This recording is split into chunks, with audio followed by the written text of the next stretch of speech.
Aujourd'hui, je vais vous partager 10 choses qui m'ont permis de me sentir beaucoup plus épanouie dans ma vie. Alors, la première chose, c'est d'arrêter de se comparer aux autres. Je pense qu'on a tous eu cette manie de se comparer aux autres. Pourquoi? Parce que c'est quelque chose aussi qu'on voit dans la société très très souvent. Également sur les réseaux sociaux, j'en parle beaucoup dans mon podcast, mais avec l'ère des réseaux sociaux, il est très difficile de ne pas se comparer. On va comparer vraiment notre parcours professionnel, notre parcours personnel et donc du coup, cela, ça crée de la frustration, pardon, ça va créer, de la comparaison, ça va créer un manque d'amour de soi, un manque de self-esteem, un manque de confiance en soi. Vraiment, c'est vraiment un fléau de se comparer aux autres et c'est quelque chose qui revient le plus souvent. Mais à partir du moment que vous connaissez votre valeur et que vous savez qui vous êtes, vous allez vous comparer de moins en moins. J'ai déjà expliqué cela dans un des épisodes Feel Boost où je vous explique qu'est-ce que je fais moi pour arrêter de me comparer aux autres. Et c'est quelque chose que à chaque fois, dès que je me retrouve à me comparer à quelqu'un, j'agis directement. Que ce soit un compte sur les réseaux sociaux qui vraiment me donne de la frustration ou quoi que ce soit, je vais activer l'option d'avoir moins de posts comme ça sur mon feed, et cetera. Pourquoi? Parce que je n'ai pas envie d'être dans ce stress intérieur, de ne pas avoir ce stress et de me sentir non légitime, de me sentir en retard parce que nous ne sommes pas en retard. Vous avez votre propre chemin et votre chemin est unique. La deuxième chose à arrêter, c'est de vouloir plaire à tout le monde. Au bout d'un moment, plaire à tout le monde, c'est plaire à personne. Chacun est différent, chacun a ses défauts, chacun a ses qualités, chacun a sa propre identité. Clairement. Et en fait, vous n'allez jamais pouvoir plaire à tout le monde, qu'on se le dise. Et comme le dit le dicton, de toute façon, peu importe ce que vous faites ou ce que vous dites, vous ne serez jamais parfait dans le sens où il y aura toujours quelqu'un qui pourra dire quelque chose. Il y aura toujours quelqu'un pour pouvoir critiquer parce que le monde est comme ça. Les gens sont comme ça. Si une personne n'est pas en paix avec elle-même et n'est pas bien dans sa peau, elle aura toujours quelque chose à dire. Elle aura toujours quelque chose à dire sur une situation, sur un événement, sur une personne. Et on ne peut pas contrôler les pensées des autres. Donc vouloir plaire à tout le monde, c'est ne plaire à personne.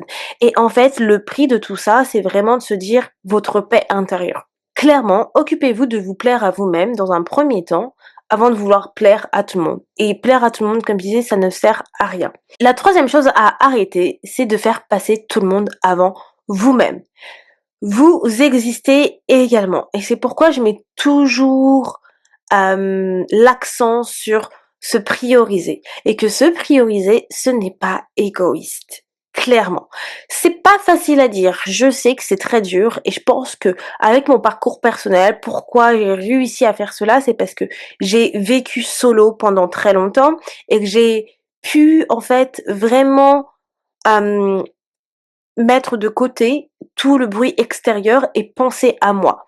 Et ça a fait une très très grande différence, je veux dire, sur la manière dont je vois la vie actuellement et sur la personne que je suis actuellement. Mais vous existez aussi. Je pense que quand vous prenez du temps pour vous-même, quand vous prenez du temps à pouvoir travailler sur vos valeurs, sur vos relations, etc., vous voyez vraiment pourquoi il est important que vous vous priorisez? Parce que c'est là où vous voyez que les gens, en fait, ils ne vous priorisent pas. Ils vont toujours se prioriser eux-mêmes également. On a toujours cette tendance à passer les autres avant nous-mêmes. Parce que, oui, la majorité d'entre nous, on est altruiste. Et moi, je suis quelqu'un de très altruiste aussi, hein. J'ai fait toujours passer les besoins des autres avant les miens. Mais c'est fini, cela. C'est fini et vous pouvez le faire de manière très bienveillante, sans culpabiliser, sans que les gens vous disent que vous êtes égoïste, parce que ce n'est pas égoïste. Vous avez le droit de vivre aussi, vous avez le droit d'avoir vos besoins, vous avez le droit de vous dire que je me mets en priorité en fait. C'est votre vie avant tout. Donc c'est au final normal, ça fait sens, on est d'accord. Donc arrêtez de faire passer tout le monde avant vous-même parce que les autres ne vous feront pas passer avant eux. Et comme on dit toujours, si un avion crash, vous allez mettre votre masques à oxygène en premier avant de mettre les masques à oxygène des autres. Vous allez pas pouvoir les aider. OK? It makes no sense. La quatrième chose à arrêter, c'est de donner sans recevoir. Alors, je pense qu'ici, il va y avoir 2 écoles et tout le monde ne va pas être d'accord, mais ce n'est pas grave. Mais moi, je pense et j'ai arrêté de donner sans recevoir parce que je pense qu'au bout d'un moment, vous aussi, vous avez de la valeur. Faut arrêter de se dire: «Oui, mais il faut donner sans recevoir, hein». Oui, OK, il faut donner sans recevoir et puis il faut pas penser à recevoir lorsqu'on donne. Je suis tout à fait d'accord. Mais au bout d'un moment, on veut tous de la reconnaissance. On veut tous recevoir quelque chose en retour. Surtout dans des relations qui sont là depuis longtemps ou même en fait, c'est comme si, en fait, vous travaillez dans une entreprise pendant 10 ans et pendant 10 ans, vous n'avez jamais été promu, vous êtes toujours au même poste. Est-ce que vous allez me dire que ça vous convient? Au bout d'un moment, vous souhaitez recevoir pour avoir de la reconnaissance en retour par rapport pour le boulot que vous avez fait? Enfin, c'est exactement ça. Donc si vous avez pas cette reconnaissance, vous recevez rien en retour, vous allez changer de boulot, on est d'accord? Après 10 ans, c'est pas possible de se dire: «Bah non, j'ai pas été promu une seule fois» ou vous avez pas eu le salaire qui vous correspond en 10 ans dans une boîte. Non, c'est pas possible. Donc vous pouvez pas me dire que vous pensez à donner et sans recevoir en retour, parce que ça n'a pas de sens au bout d'un moment. Et clairement, vous êtes pas Dieu pour pouvoir donner sans recevoir en retour. Vous êtes clairement un être humain qui vit aujourd'hui et qui a besoin qu'on apprécie sa valeur également. Donc, à mon niveau, je pense, et une chose qui m'a permis de me sentir beaucoup plus épanouie, c'est aussi d'arrêter d'accepter de donner sans recevoir. Et c'est pour ça que je vous parle souvent de tri dans vos relations sociales. Parce que parfois, vous pouvez donner autant à des gens qui vous donnent pas en retour. Et quand je parle de donner, c'est pas forcément de la valeur matérielle. C'est aussi donner de l'amour, c'est donner de l'énergie, c'est donner du temps aux autres. Donc, faut pas penser qu'à chaque fois qu'on parle de donner, c'est toujours du matériel. Non. Donner de l'énergie, donner du temps, donner de l'amour, c'est énorme. On donne beaucoup d'amour aux autres, on donne beaucoup de temps aux autres, on sacrifie du temps pour donner aux autres, mais parfois on reçoit pas en retour. Ça, c'est quelque chose à voir, d'accord? Ma cinquième chose à arrêter pour vous sentir plus épanoui, c'est les relations qui vous épuisent. Alors, votre énergie est précieuse, je vais pas en reparler et m'éterniser là-dessus, mais je vous le répète très souvent, les relations qui vous épuisent, qui vous prennent toute votre énergie, que ça soit en drama ou en conversation de surface. Après, c'est mon avis personnel. Moi, c'est plus des choses qui m'intéressent dans ma vie, clairement. J'ai passé l'âge d'être dans les conversations de surface, ça me nourrit pas, ça me dépite, voilà, clairement la tête que je viens de faire. Donc c'est quelque chose qui m'a permis d'être beaucoup plus épanouie. Et je vais vous donner un exemple, c'est que même au travail, par exemple, surtout que l'environnement du travail, c'est pas quand je parle de travail, c'est mon full-time job, c'est pas quelque chose ou un environnement où comment dire? Où genre je vais pas faire ami-ami avec mes collègues. Clairement, mon travail, c'est pas ma famille. J'ai pas d'amis au travail, c'est mes collègues. Je travaille en plus, en, en work from home et je vais simplement une fois à l'office, donc j'ai pas le temps de créer des amitiés, comme je voudrais ou quoi que ce soit. Et quand je vais du coup à l'office une seule fois par semaine, j'ai du coup mes collègues avec qui j'apprécie et cetera. Mais c'est vrai qu'on n'a pas forcément des relations ultra profondes. Ça va être toujours des conversations de surface et c'est OK parce que c'est mes collègues, c'est pas mes amis. Et souvent parfois on a souvent des team outings ou des Christmas parties, des trucs comme ça.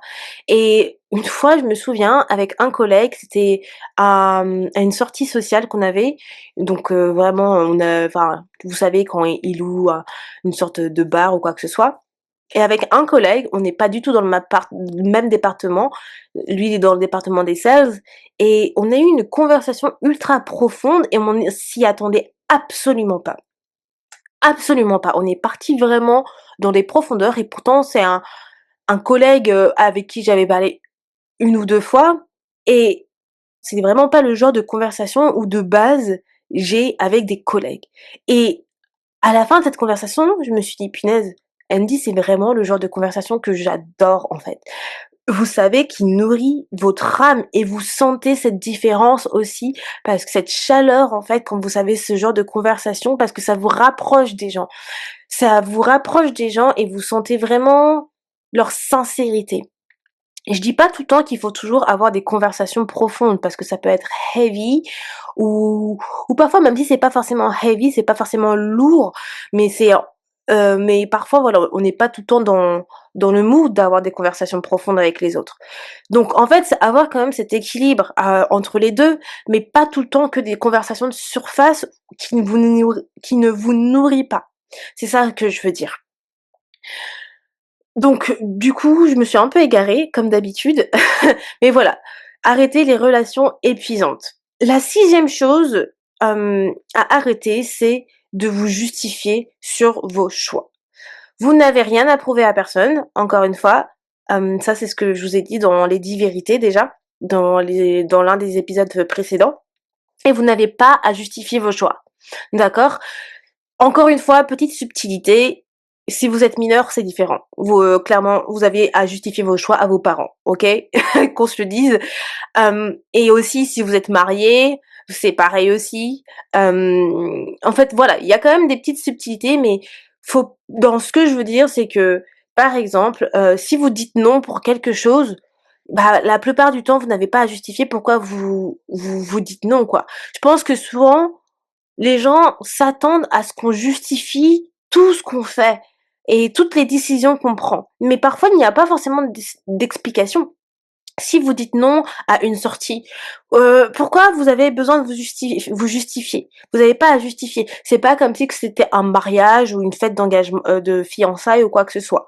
Si c'est simplement: «Oh, je sais pas, tu veux venir avec moi faire du shopping?» Je dis n'importe quoi, mais: «Je suis désolée, non, j'ai pas envie». Ou si vous dites non, vous avez pas à chaque fois à avoir une justification. Et je pense que c'est ça qui, moi, me perturbe souvent quand on me demande, tout le temps: «Ah mais pourquoi? Mais pourquoi? Mais pourquoi?» mais en fait, laisse-moi tranquille, genre, pourquoi je dois tout le temps me justifier de à chaque fois que je dis non? Ça, c'est franchement, c'est épuisant de toujours se justifier pour quelque chose, alors qu'en fait, vous avez le droit. Vous avez le droit de décider, vous avez le droit de faire vos propres choix et la personne en face de vous n'a pas à attendre tout le temps une justification de votre part. C'est à elle d'accepter aussi la réponse. Et c'est pour ça que je dis ça dépend des situations, si c'est un mariage, si je ne sais pas, c'est autre chose, peu importe. Il faut voilà, vraiment prendre la chose dans le contexte, dans les différents contextes et associer à certaines situations. Mais parfois, vous n'avez pas à vous justifier et vous n'avez pas à culpabiliser de ne pas vous justifier. En tout cas, ça c'est mon avis personnel. La 7e chose, c'est d'arrêter de s'excuser d'être soi. Ce que je veux dire, c'est que souvent, on peut peut-être nous reprocher d'être too much, oh, d'être trop comme ci, d'être trop sensible, d'être trop comme ça. Mais en fait, c'est vous. Vous n'avez pas à vous excuser d'être vous-même. Clairement, je suis quelqu'un de très sensible, hypersensibilité, comme ça. Et je peux pleurer pour un rien. Je peux pleurer devant des films, je peux pleurer devant des séries. Hem, Vraiment, je suis tout le temps touchée par pas mal de choses et j'ai vraiment une sensibilité accrue et à l'époque, on pouvait me dire souvent: «Oh mais tu pleures pour rien», ce genre de choses. Mais en fait, quand on vous dit ça, c'est déjà ça fait mal. Ça fait mal parce que on peut pas, comment dire? Reprocher à une personne de trop pleurer. Pleurer, c'est libérateur. Si une personne aujourd'hui elle pleure, bah laissez-la pleurer en fait. On peut pas lui dire d'arrêter de pleurer. On a tellement minimisé, je pense, dans le passé, le fait de pleurer. On nous a tellement dit plus jeune: «Ah, sois une grande fille, arrête de pleurer», que maintenant quand quelqu'un pleure, bah, encore la majorité des gens minimisent cette émotion de pleurer. Donc, ne vous excusez pas d'être vous-même. Ne vous excusez pas d'être too much. Ne vous excusez pas de d'être trop extraverti ou d'être trop introverti si c'est le cas. Parce que c'est qui vous êtes et il y aura toujours vos people, les gens qui vous apprécient tels que vous êtes. Si une personne aujourd'hui ne vous apprécie pas tel que vous êtes, c'est que cette personne n'est pas faite pour être dans votre cercle, tout simplement. Et c'est exactement ce que moi je me suis dit. Si une personne aujourd'hui ne m'aime pas comme je suis, eh ben c'est très bien, tu n'as pas besoin d'être dans mon cercle. Je vais m'en sortir très très bien sans toi. Donc, ciao pues. Voilà. Donc faites de même. Ne vous excusez pas pour qui vous êtes parce que les personnes près de vous vous aimeront comme vous êtes. Ma 8e chose à arrêter, c'est arrêter d'avoir des objectifs qui sont irréalistes. Oh, s'il vous plaît. Souvent, je vois beaucoup de personnes qui ont des objectifs très irréalistes et ça les empêche d'avancer, ça les empêche d'être motivés, ça les empêche de pouvoir, de pouvoir être productifs et aussi disciplinés, comme je vous parlais dans l'épisode dernier. C'est pourquoi, avec ma méthode aparté dans mon programme WISE, je vous apprends à vraiment vous concentrer sur des objectifs qui sont réalistes et réalisables. Et quand vous mettez des objectifs qui sont irréalistes, vous avez la pression et ça ne va jamais créer de l'alignement avec vous. Clairement. Par exemple, qu'est-ce que ça peut être un objectif irréaliste? Ça dépend vraiment de votre situation, bien évidemment. Mais je ne sais pas, admettons que, voilà, on va dire, vous souhaitez peut-être faire le tour du monde d'ici, allez, d'ici 2 ans. Admettons cela. Bien évidemment, c'est un exemple. Faire le tour du monde, il y a énormément de choses à prendre en compte. Si vous êtes déjà employé, à ce moment-là, faut voir déjà, qu'est-ce que vous ferez? Est-ce que vous avez la possibilité avec votre employeur de demander une année sabbatique? Est-ce que vous allez quitter votre emploi? Et est-ce que aussi vous avez assez d'argent de côté? En fait, il y a tellement de choses à prendre en compte. C'est-à-dire, si vous habitez dans un appartement solo en ce moment, qu'est-ce que vous allez faire de votre appartement? Est-ce que vous allez devoir justement déménager, arrêter votre bail? J'ai dit 2 ans ou 3 ans? Et en 2 ans, je crois que j'ai dit 2 ans. Et en 2 ans ça passe vite, hein. Clairement, on a l'impression quand on commence l'année que, punaise, on a 12 mois, mais vous inquiétez pas que les 12 mois, ils passent d'un éclair. Ça passe vraiment très, très vite. Donc, clairement, par exemple, faire le tour du monde faire le tour du monde en 2 ans, pour les 2 prochaines années, pour moi, c'est un petit peu irréaliste en fonction de votre situation, si vous n'avez pas évalué les facteurs risques qui sont à prendre en compte. Donc, si par exemple vous avez une situation avec votre employé, vous êtes ultra bien payé et que vous pouvez mettre de côté ou vous avez déjà peut-être des savings, de l'argent de côté, possiblement vous pourrez très très bien heu, faire cet objectif, d'accord? Mais là encore, faut prendre en compte les autres facteurs et puis aussi, se faire un itinéraire. C'est pas quelque chose qui se fait du jour au lendemain, en tout cas selon moi. Je pense que vraiment il y a beaucoup de choses à évoluer pour ne pas être dans des situations où vous vous trouvez sans argent, pour pouvoir effectuer le tour du monde. Je pense qu'il faut quand même mettre un bon, 20 000 de côté ou 15 000 de côté, pour pouvoir faire le tour du monde. Donc, c'est pour ça que je dis que ça, quand même, requiert pas mal de, de besoins, ça requiert quand même pas mal de choses à faire. 2 ans, est-ce que c'est réaliste? Ça peut être réaliste, mais ça dépend de votre situation. Si je prends l'exemple d'une personne qui gagne le SMIC, 2 ans, ce n'est pas réaliste, selon moi, à part si cette personne se fait aider entre-temps.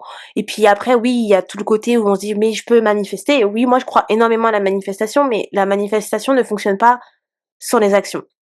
La manifestation fonctionne quand vous faites les actions et c'est surtout que je pense que dans la manifestation, il y a le facteur où il y a le bon timing.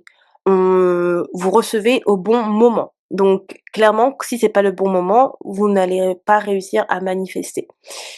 La 9e chose à arrêter pour se sentir plus épanoui, c'est les pensées négatives. Alors, qu'on se le dise, les pensées négatives, vous allez toujours en avoir, d'accord? Elles vont toujours être là. Encore une fois, il y aura toujours des pensées positives et il y aura toujours des pensées négatives. Ces 2-là vont toujours vivre avec vous.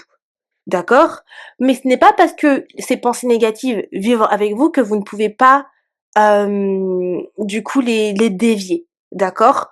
Comme je dis souvent, c'est que vous avez cette capacité à pouvoir cultiver, hem, la pensée positive. C'est vous qui pouvez cultiver ça. Donc c'est à vous de décider si vous souhaitez rester dans ces pensées négatives ou si vous souhaitez voir le côté positif dans de la négativité. Donc c'est comme ça que moi je vois les choses et c'est comme ça que ça me permet toujours d'être beaucoup plus épanouie. Encore une fois, c'est pas de la positivité toxique, d'accord? Et j'en parle tout le temps dans mon podcast, donc je vais pas en reparler. Mais faire en sorte à ne pas rester dans ces pensées automatiques négatives, ça vous permet justement de cultiver un mindset beaucoup plus positif. Voir le positif dans le négatif, c'est toujours essayer de cultiver la pensée positive. Donc c'est-à-dire, par exemple, si vous êtes une personne qui se plaint souvent, qui voit toujours la négativité sur tout, vous vous réveillez le matin, il est 6 heures et vous commencez déjà votre journée en mode: «Oh, il est 6 heures, j'ai la flemme de me réveiller». Rien que ça, c'est de la négativité. Au contraire, vous vous réveillez, il est 6 heures, la chose que vous pouvez faire, c'est: je suis reconnaissante ou reconnaissant de me réveiller aujourd'hui. Parce que oui, aujourd'hui, de se réveiller tous les matins, même si c'est tôt le matin à 6 heures, eh ben, c'est un luxe. Parce que voilà, on ne sait jamais ce qui peut nous arriver, en dormant, on ne sait jamais ce qui peut nous arriver la veille, donc se réveiller le matin, même s'il est tôt, c'est un luxe et au lieu de vous plaindre parce qu'il est 6 heures, eh ben, soyez reconnaissant. Soyez reconnaissant de voir la lumière du jour. Ça fait toute la différence et c'est pour ça que moi, même le matin quand je me lève à l'office, je me lève à 6h45 et moi je suis pas quelqu'un du matin. Mais je me lève avec cette phrase toujours de me dire: «Merci Seigneur, je me lève aujourd'hui». Tout simplement, ça fait toute la différence sur ma journée. Votre train, il est en retard. Au lieu de vous plaindre en vous disant: «Oh, encore un train en retard, j'en ai marre, c'est toujours la même chose». Eh ben, voyez le côté positif de tout ça. Vous prévenez votre employeur, c'est pas quelque chose que vous pouvez contrôler, il y a rien d'autre que vous puissiez faire. Donc, est-ce que vous énervez, avoir des pensées négatives parce que votre train est en retard va changer votre situation? Non, ça ne va pas changer votre situation. Donc ça ne sert à rien de rester sur la négativité de votre train est en retard. Même si ça fait du bien parfois de se plaindre. Là, clairement, ça n'a pas d'importance parce que vous ne pouvez rien y faire. Vous ne pouvez pas contrôler. Donc, au lieu de se plaindre parce que votre train est en retard et parce que vous allez arriver en retard, vous avez prévenu votre employeur, et ben profitez de faire quelque chose qui vous fait du bien, qui vous donne un peu plus de joie. Donc est-ce que peut-être vous avez des messages à rattraper, des mémos à rattraper de vos amis?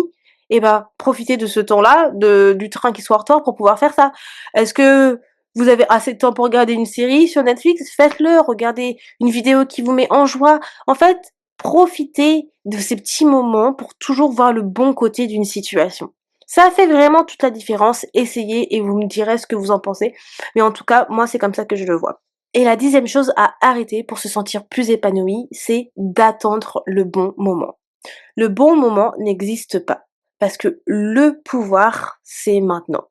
Vous avez le pouvoir de pouvoir créer votre vie dès aujourd'hui. Donc il n'y a pas de bon moment pour commencer quelque chose, il n'y a pas de bon moment pour pouvoir aller, évoluer dans sa vie. C'est maintenant. On attend souvent les nouvelles résolutions, la nouvelle année pour pouvoir commencer. Mais en vrai de vrai, on peut le faire dès maintenant. C'est vrai que c'est toujours mieux de se dire: «Bon allez, nouvelle année», bon la nouvelle année elle est déjà passée, mais je vous donne un exemple. Nouvelle année, je vais commencer à faire ça. Mais en fait, on peut le faire dès maintenant aussi. Mais si je vais un peu plus loin, ça va être toujours par exemple pour un projet. Pourquoi attendre le bon moment pour un projet? Cette notion de bon moment, c'est vrai qu'elle peut intervenir pour certaines situations. Parfois, oui, il faut attendre le bon moment pour acheter une maison. Il faut peut-être attendre le bon moment pour investir. Ça dépend dans dans quoi vous souhaitez investir. Faut peut-être attendre le bon moment pour pouvoir avoir un enfant, si votre situation ne vous le permet pas. Il y a effectivement ces facteurs qui vont faire en sorte que oui, parfois, vous devez attendre le bon moment. Mais au-delà de ça, par exemple, il n'y a pas de bon moment pour commencer un projet. Vous pouvez commencer un projet vraiment tout doucement. Même si vous le sortez pas maintenant, vous pouvez en fait commencer les actions qui vous amènera à votre projet. Donc il n'y a pas de bon moment pour pouvoir commencer à, je ne sais pas, à créer votre boîte, à commencer, je ne sais pas, à mettre, à créer les réseaux sociaux, ce genre de choses. Vous pouvez commencer à n'importe quel moment. C'est ça ce que je veux dire. Par exemple, il n'y a pas de bon moment pour recommencer à dater de nouveau. Je me souviens, j'ai, une connaissance avec qui je parlais et il me disait: «Oui, j'attends le bon moment pour pouvoir, me remettre sur les applications de dating». Et puis je lui disais: «Mais au contraire», je fais: «Pourquoi tu vas attendre le bon moment pour te remettre sur les applications de dating?» Je fais: «Trouver la bonne personne, ça prend du temps. Donc clairement te remettre sur les applications de dating, je trouve que maintenant c'est plutôt une bonne chose. Enfin, je pense qu'il y a pas à attendre pour cela, parce qu'on ne sait jamais si du jour au lendemain, en fait, tu peux trouver la bonne personne». Et donc du coup, il m'a dit: «C'est vrai, oui, tu as raison», parce qu'effectivement, en fait, c'est exactement ça, il y a pas de bon moment pour se mettre, par exemple, pour se mettre sur l'application de dating. Et au final, quand vous y pensez, parfois, vous savez quand on dit: «L'amour nous tombe dessus», bah, c'est exactement ça. L'amour nous tombe dessus parce que ça n'arrive pas au bon moment. C'est que ça nous tombe vraiment dessus, ça montre qu'il n'y a pas de moment parfait quand l'amour vous tombe dessus, clairement. Donc voilà, c'était les 10 points, les 10 choses que je trouve que vous pouvez arrêter pour vous sentir plus épanoui, en tout cas qui m'ont aidé moi dans mon épanouissement personnel et qui m'aident encore au quotidien et que je prends en compte.